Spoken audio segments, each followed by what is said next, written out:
So here we are picking it up at this next phase of Luke's depiction of Jesus' ministry, beginning in 951.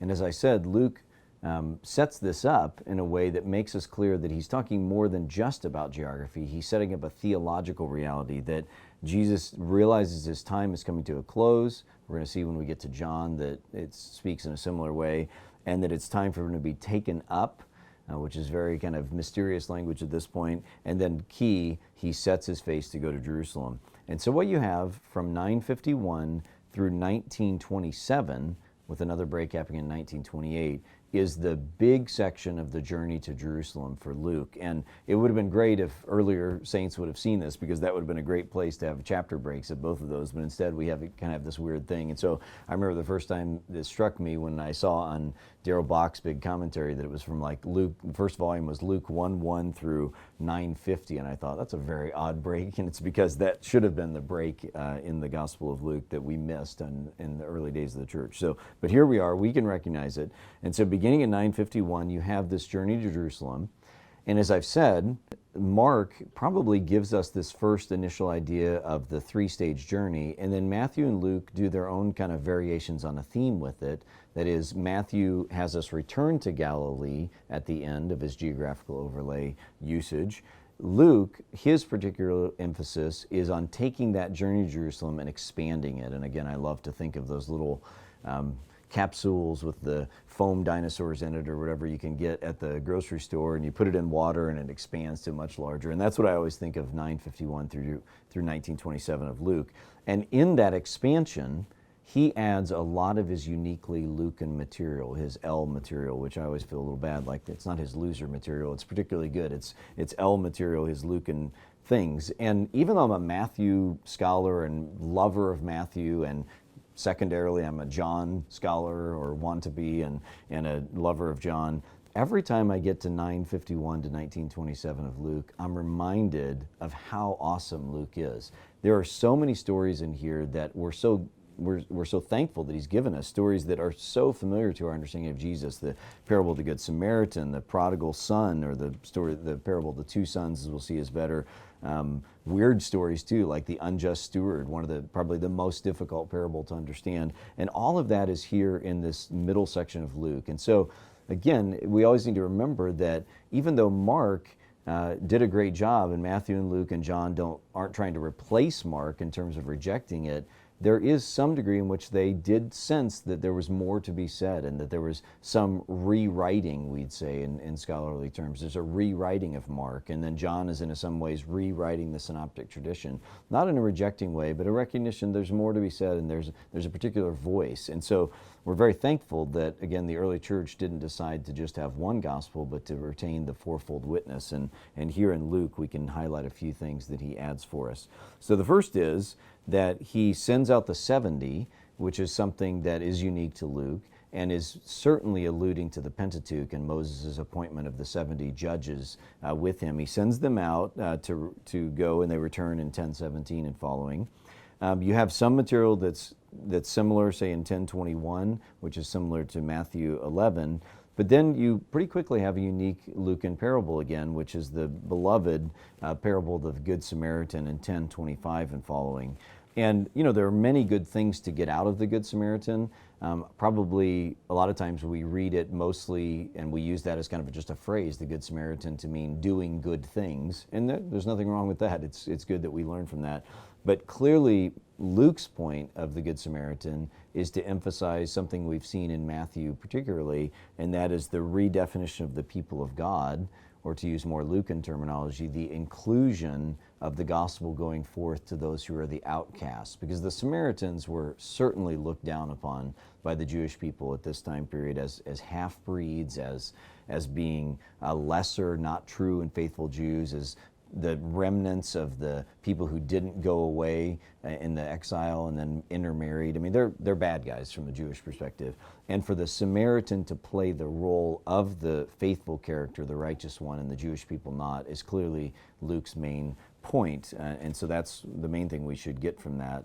And it comes up, and one of the things to recognize about Luke's parables is that he often, what we say, front loads the nimshal. You probably don't say that, but I do, and others do. And the nimshal of a parable is the saying that is the moral of the story. So we think of Aesop's fables and therefore the fox learned that he shouldn't be proud, or whatever the moral of the story. Well, that's what we call the nimshal. And one of the ways Luke particularly talks about his parables is he often front loads them. And this is a small example of this. He front loads the parable of the Good Samaritan with a story about someone wanting to justify himself, and then he asks Jesus, well, who really is my neighbor, when Jesus tells him to love your neighbor.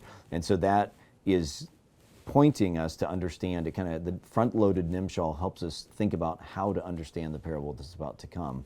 That the parable he's about to tell is asking the question, who is my neighbor really? And the answer is anyone who is that God puts in our path. And then the answer at the end in 1037 is the one who's justified is the one who showed mercy. In other words, just like Matthew, Luke is emphasizing that the true disciple is the one who not only hears the word of God, not only the one who is a Jewish ethnically or something, the one who does the will of God, showing mercy in this case. In chapter 11, then you have some more of the material that Matthew has in the Sermon on the Mount. So most of the Sermon on the Mount is either in Luke 6 or 11. You've got the Lord's Prayer. You've got instructions about asking, seeking, knocking, the house divided, blasphemy of the Holy Spirit, sign of Jonah. That's some of into Matthew 12's material as well. Lamp of the body, that's from the Sermon on the Mount also.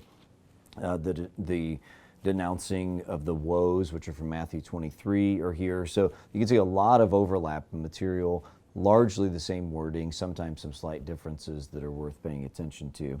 And into chapter 12 as well, quite a bit.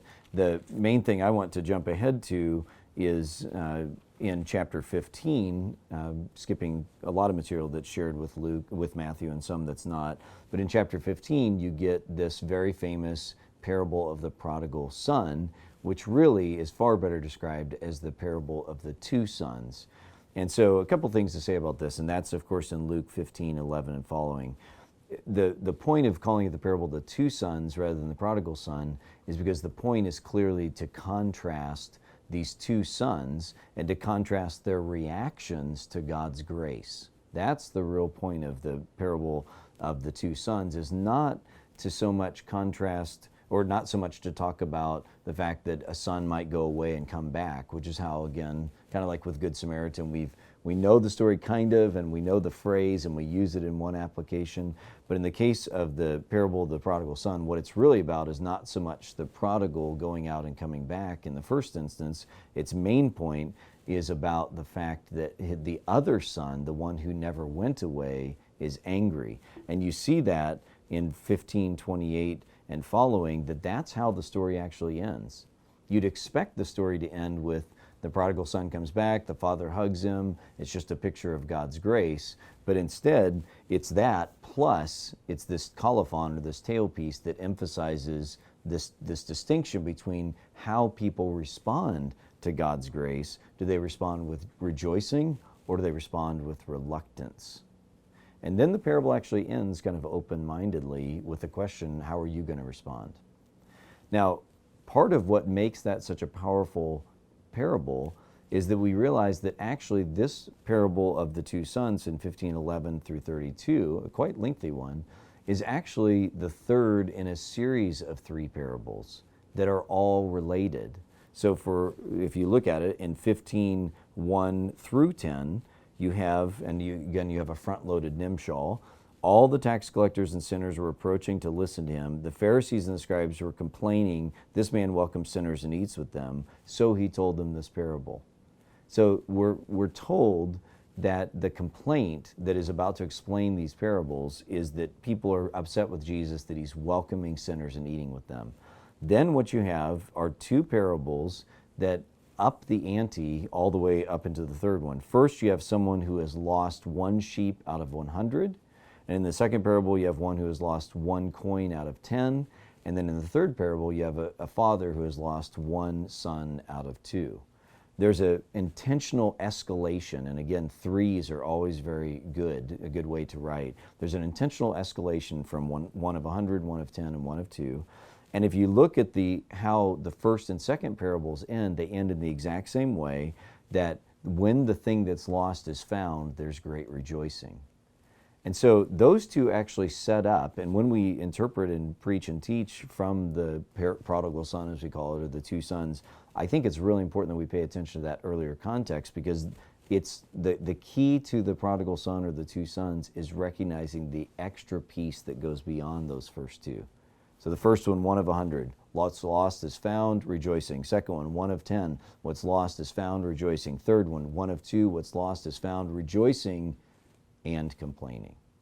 And it's that extra piece that really makes the three of these parables together so powerful. They're great in themselves, but I think Luke wants us to see them as one set of series of parables that is a call not only to the historical Pharisees and Sadducees who are complaining against him in 15:1 and 2, but a call to you and me. Do we too rejoice in grace given to others, or instead are we reluctant?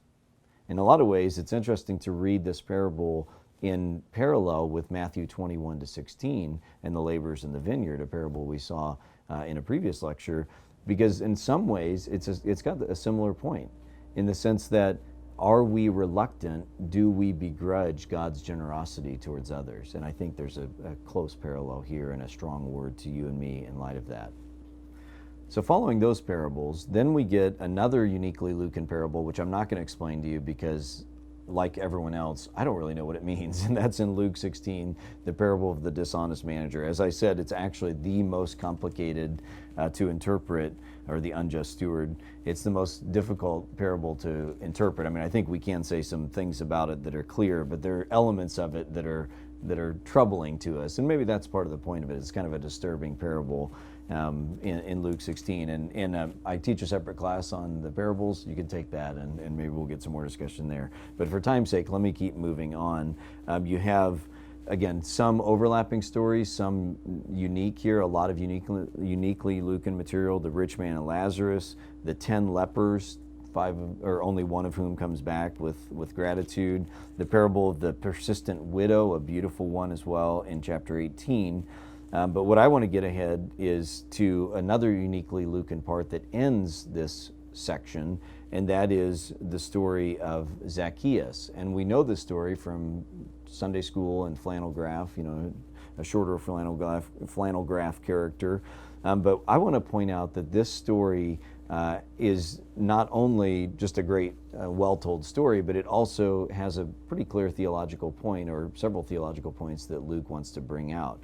Let me just first point out that actually this is not the only tax collector story in the area. There's one I skipped over, which is also a beautiful one, in 18:9 through 14, the very famous story of two different people who go to pray, a tax collector and a Pharisee, who, if you and I don't appreciate that, we should understand those are the extreme opposites. This would be like saying a godly pastor and a heroin addict prostitute or something, or a serial killer or a terrorist or something. It's painting two opposite people in the Jewish mind. The Pharisees, they're the good guys, they're the conservatives, they're the religious ones.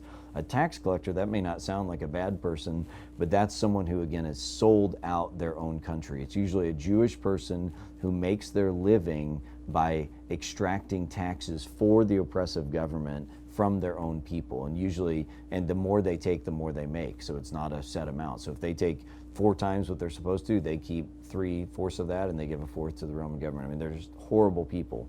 And so, again, the point of 18:9 through 14 is very shocking. It's that, similar to the Good Samaritan and others, that actually the righteous one, the one who goes home justified, which is very Pauline language, the one who goes home justified in 18:9 to 14 is actually the one who is the tax collector, but who has a humble heart and sees his sin and looks to God in that way, as opposed to the Pharisee. So there's one tax collector we've met. Then in chapter 19, we meet another tax collector, one who apparently has quite a reputation for robbing people, because when he repents after seeing Jesus, he goes over the top to pay back people things that he's wronged them. And so that indicates, we can kind of read between the lines, that he had wronged a lot of people. And just the beautiful language that story ends with in 19:9 Jesus says, today salvation has come to this house because he too is a son of Abraham. For the Son of Man has come to seek and save the lost. Those words are so beautifully Jesus, but they are also so beautifully Luke's way of depicting Jesus for us, in that the people, that now the one who is recognized as a true son of Abraham is this tax collector, this corrupt, disrespected, unloved Jewish person. He's now described as a son of Abraham, and because of how he responds. And also to note in verse 10 that this is how Jesus' ministry is depicted, as one who finds and calls into being sons of Abraham, the ones who are lost and oppressed and corrupt. These are the ones the Son of Man has come to call and make into the people of God. It's such a beautiful picture there in chapter 19. This whole section then ends as we said, in 1927, because what happens in 1928, not the year of the verse, is that it says, when he had said these things, he went on ahead, going up to Jerusalem, and then he enters in with what we call the triumphal entry. So that is Luke's literary clue to help us see we've just dealt with a large section, section 2 or section B of Luke's account, and then we'll pick it up next time following Luke as he gets into his third and final section from 1928 and following.